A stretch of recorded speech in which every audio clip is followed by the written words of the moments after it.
Brillanti Dance. Kull nhar ta' ġimgħa fi 8:30 dejjem fuq One.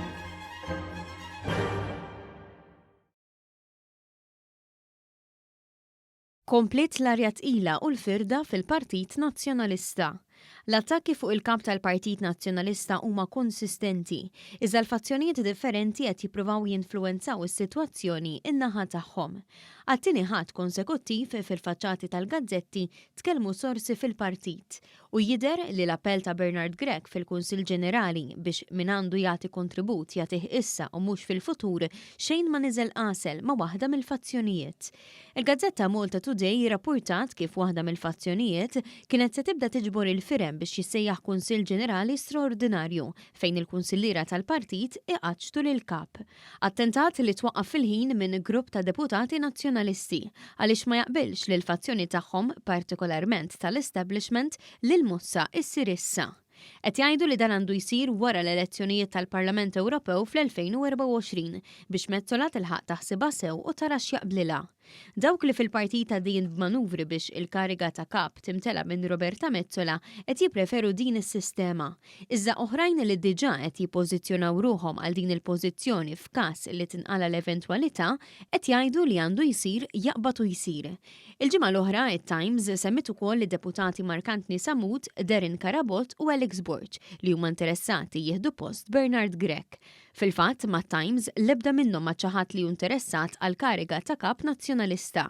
B'Samut flimkien ma' Mezzola u ma' l-għażliet naturali tal-establishment nazzjonalista. Filwaqt li Karabot ukoll huwa alternattiva minħabba rabtiet tiegħu mal-klikka ta' Austin Gatt.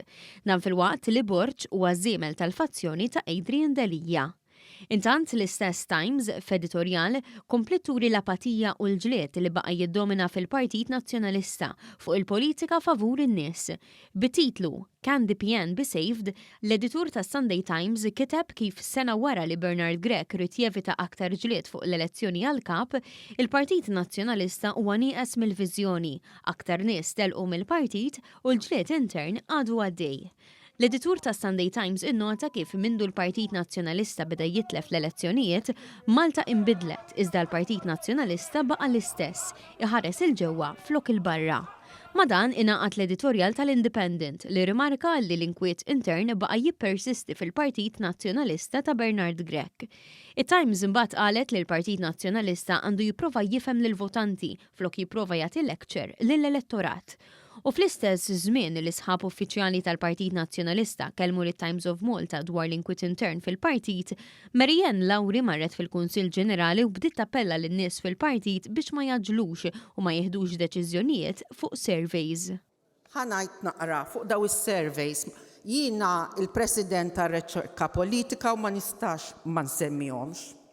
Meta taqraw dawk l-Emberkin surveys, aqrawhom daf moħħkom li hemm margin of error plus or minus 3%. U għja ma naġlux nieħdu deċiżjonijiet fuq is-surveys. Ejja nkunu bil-għaqal. Din hija l-pożizzjoni tal-fazzjoni ta' Bernard Gregg li targumenta li Gregg daħal fl-aktar mument diffiċli biex tajjar lil Delija u għandu jingħata ċans ta' leġislatura sħiħa biex iċaqlaq l-affarijiet u jikseb ir-riżultati.